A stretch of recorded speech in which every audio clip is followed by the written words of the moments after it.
Olá, tudo bem com você? Eu me chamo Danilo e vou te ajudar a fazer uma redação do modelo Enem Poderosa. Eu, por exemplo, tirei 860 na redação do Enem durante 2 anos consecutivos. No primeiro ano, eu estudei apenas uma semana antes da redação.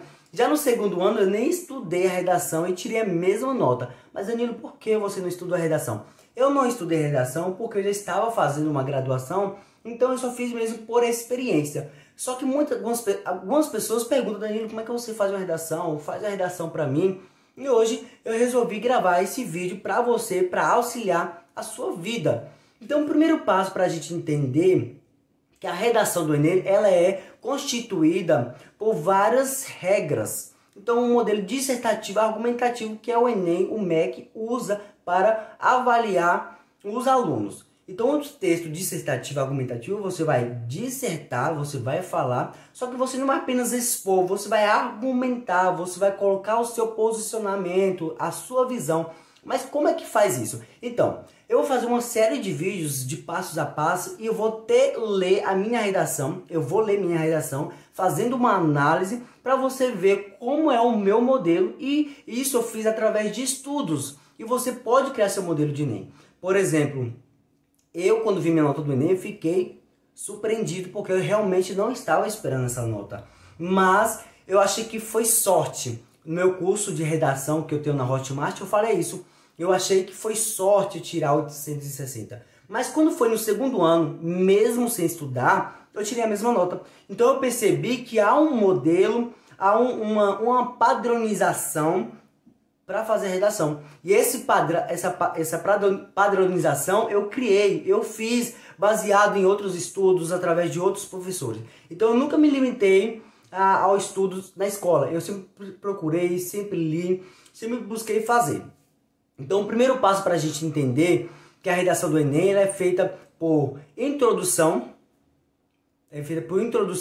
segundo por desenvolvimento e terceiro por conclusão. Então é uma introdução, desenvolvimento 1 e desenvolvimento 2 e termina com a conclusão. Danilo, mas como é que eu começo? Como é que eu inicio? O que eu faço? Como é que eu faço para desenvolver? Então, no meu curso de redação eu faço isso. E apesar de eu ter um acompanhamento de perto com os alunos, porque eu faço videochamada pelo WhatsApp mesmo, para ensinar o passo a passo. E além disso, no meu curso de redação, eu dou dicas de como se comportar em entrevista de emprego, como se comportar, como fazer um currículo, como se adaptar em cada vaga. Então, no meu curso você pode ver isso. Mas voltando ao assunto, você vai fazer sua introdução. Eu normalmente começo a minha introdução assim. Começo uma citação, depois eu começo citação histórica, filosófica, de um livro, de sociólogos. Então, não importa, uma citação. Segundo, você vai contextualizar a sua citação na introdução. Então, por exemplo, eu vou citar um fato histórico. Na Revolução Industrial, a poluição aumentou. Um exemplo, a gente usa palavras mais adequadas.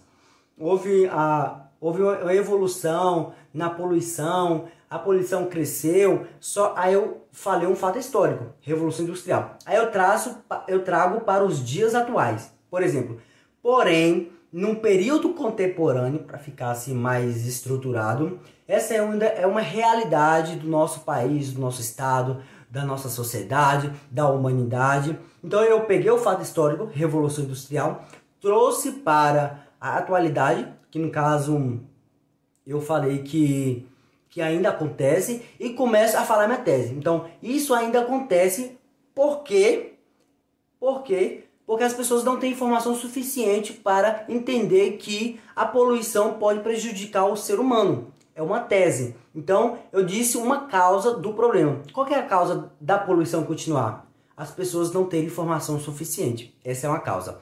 E eu falar a consequência. Qual é a consequência? Então, acontece a poluição e o ar fica poluído.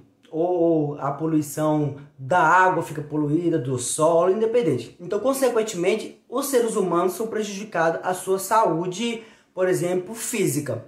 Um exemplo. Então, eu disse citação, contextualização e a tese, que nós chamamos de tese isso. O que é tese, Danilo? Tese é uma consequência e consequência, ou causa e consequência. Eu normalmente gosto de usar causa e consequência. Mas como é que funciona? Por exemplo, você vai escolher um tema, poluição ambiental. O que causa a poluição ambiental? Falta de informação. Um exemplo, falta de informação. Primeira tese. Qual que tese é essa? O que causa? Então a tese é a causa. E segunda causa, você vai falar. Então são duas teses de causa. Entendeu? Ah, eu quero falar de causa não, eu quero falar de consequências. Tá, quais é a consequência da poluição ambiental? Primeira consequência, vamos dizer, a água seca. Escassez de água. Pronto, ok. Escassez de água e você vai começar a dissertar isso depois. Segunda consequência. Qual que é a segunda consequência? Que é a segunda tese. Você vai falar qual é. Então, por exemplo, o ser humano fica doente. Você pode especificar, tá? Tipo de doença. Aqui só um exemplo. A tese é a consequência. Então, você vai falar sobre duas consequências no seu desenvolvimento. Que é o primeiro parágrafo de desenvolvimento e o segundo parágrafo de desenvolvimento. Ah, Danilo, eu quero usar uma causa e uma consequência na minha tese. Ok. Poluição ambiental. Qual que é a causa? Falta de informação. E essa falta de informação, qual é a consequência? A água seca. Então, escassez de água. Então, veja que eu usei vários tipos de tese. Causa e causa, consequência e consequência, e causa e consequência. Eu normalmente gosto de usar causa e consequência. Para mim é mais bonito, eu gosto mais. Mas fica ao seu critério. Pronto, introdução feita. Como eu faço a conclusão? Você vai usar a sua conclusão para você dissertar a sua tese. Então, a sua tese foi causa, falta de informação. Então, eu quero que você me comprove que a falta de informação realmente é uma causa da poluição ambiental. Qual argumento você vai usar para isso? Então, você vai dizer sua tese, é seu posicionamento, é o que você acredita. Mas você precisa defender o que você acredita. Como que você vai me comprovar que a falta de informação é um dos motivos, dos fatores para a poluição ambiental? Então você vai começar a dissertar. No segundo desenvolvimento, você vai falar sobre a consequência, se essa foi a sua escolha. Então, a consequência é o quê? Falta de água. Me comprove que a poluição ambiental prejudica a água, na verdade, que coopera para a escassez da água. Me prove isso, me mostre através de dados, através de citações, me mostra que realmente acontece. Já na conclusão, é uma solução para o problema. Então, tenha em mente, o tema da redação do Enem sempre será um problema. Sempre. E se há um problema, existem soluções. E essas soluções serão abordadas na conclusão. Entendeu? Então, durante essas séries de vídeos que estarei fazendo, eu vou estar ensinando para vocês o passo a passo. Aqui é apenas uma introdução de tudo, para vocês terem uma noção, uma abordagem generalista. Então, na conclusão, voltando ao assunto, você vai abordar as soluções. Então, você vai apresentar o que pode ser feito para resolver o problema ou amenizar o problema. Entendeu? Então, assim, nem todos os problemas serão resolvidos, mas podem ser amenizados, podem ser diminuídos. Então, quais práticas precisam fazer, quem precisa fazer. E nos próximos vídeos eu vou estar fazendo de forma detalhada cada parágrafo.